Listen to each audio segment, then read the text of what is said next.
Welcome to a video dose of Payments Unpacked. In this pilot edition, we take a look at some of my payment interactions of the last few days.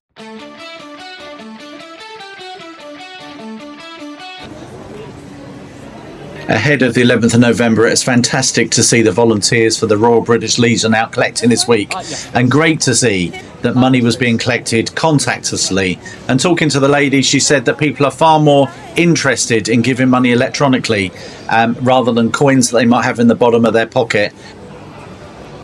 People have been absolutely fantastic doing this electronically. Donating electronically, it means that they have the opportunity to do the gift aid, which is also a very valuable resource for contributing.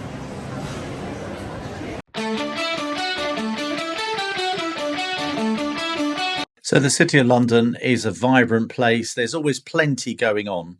And this week I bumped into a protest outside of the Bank of England and the Royal Exchange. It's the oil and gas. It's been all right. I want it now!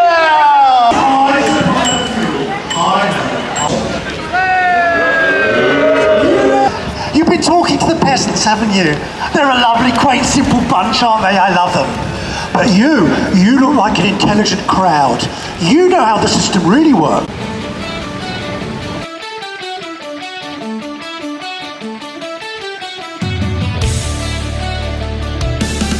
Hi Victor, I wonder if you could perhaps just share a few thoughts for me. And the first question I've got for you is, what's Numeral's vision for the United Kingdom?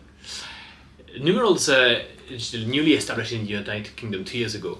We want to enable UK financial innovators, payment institutions, electronic money institutions, banks to build the payment infrastructure that would maximize the business opportunities that they are looking for.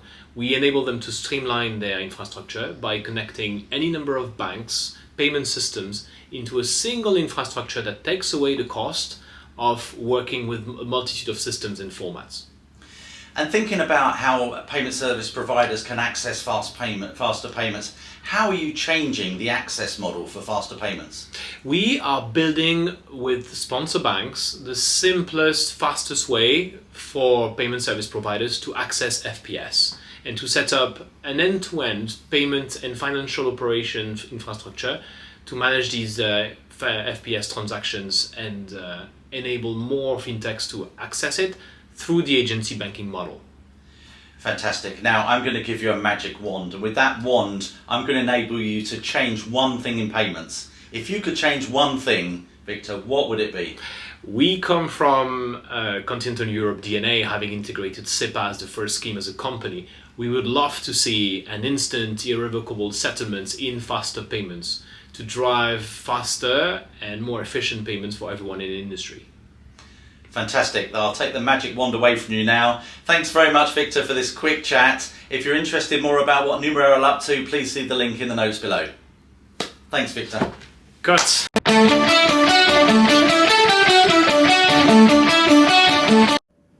So we've finally reached it. Today is C-Day. It's the 31st of October 2024, which, as we all know, is Confirmation of Payee Day. Yeah. And COP Day is the day by which the PSR mandated that transactions in the UK, payments online, were subjected to an account name and number check, so we could be sure about the routing of our payments. And Richard, it's good to be joined with you today just to get your take on this momentous day. I've only got two questions for you. They're not difficult, but the first question is just a basic question about confirmation of payee.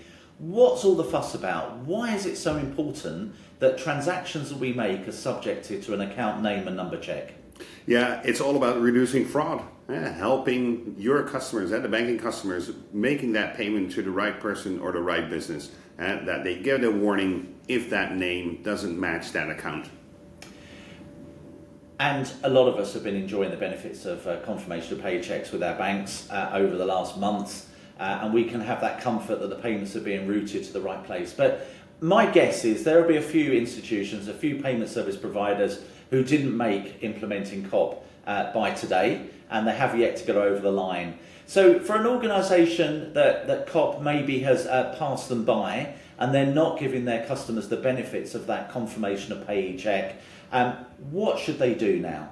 yeah, get in contact with us, SurePay. We are an aggregator for confirmation of P. We also have the right contacts with the regulatory institutions, the PSR. We can guide you through that journey to implement confirmation of P, but also help you in getting in contact with the PSR and Pay UK.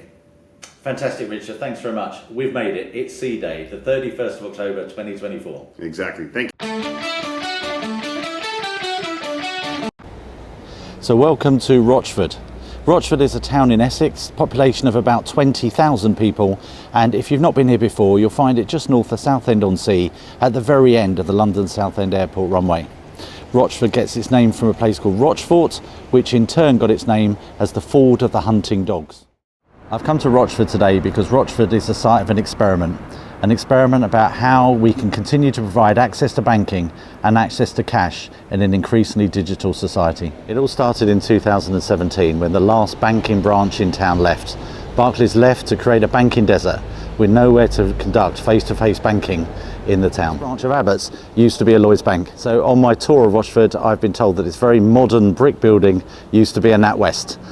It's now something called Badger's Den. I'm not really too sure what that is. It's not as if Rochford is a cash desert. There's a free-to-use ATM located at the side of the Londis store on West Street, but sometimes you need a bit more in-person banking than just withdrawing cash from an ATM. Well, after 4 years of having no in-person banking in Rochford, in April 21, after 12 months' work, a grant of £120,000, 40 users used the banking services in this new branch on its first day of operation.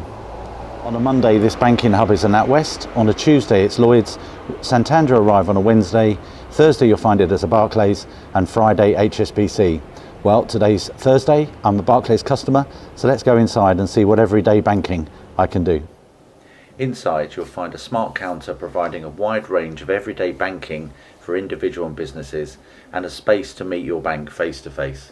Well, that was Rochford, the site of an interesting banking experiment with the first banking hub launched a couple of years ago. Special thanks to Joe and a colleague, both ex-Barclays, happy to serve the residents of Rochford in this banking hub experiment.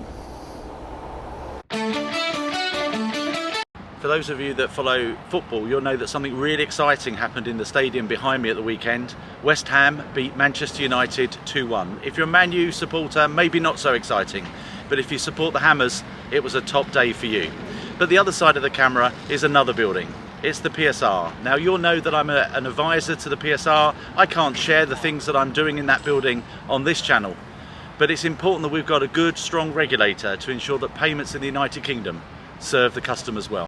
Thank you for watching this video dose of Payments Unpacked. Please comment, subscribe and share. And while you're at it, why not subscribe to the Payments Unpacked newsletter at payments-unpacked.com.